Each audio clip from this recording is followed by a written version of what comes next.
তুমি আমার খুব কাছে এসে বসেছিলে, যেমন করে সোনালী ফড়িং এসে বসে জলের কিনারে। তুমি সম্পূর্ণ তুমি আমার মধ্যে পড়ে গিয়েছিলে, যেমন লোকে জলে পড়ে বা প্রেমে পড়ে। তুমি নয়, তোমার ছায়া।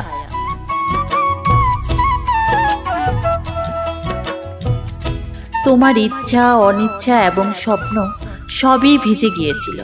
অবশ্য আমিই সেজন্য দায়ী, কারণ আমি তোমাকে ঠেলে ফেলে দিয়েছিলাম আকণ্ঠ জলে আমার মধ্যে।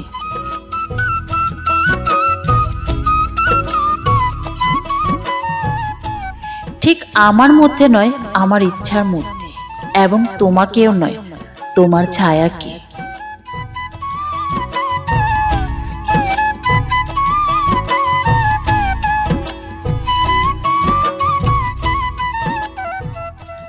এখন তুমি কি করবে?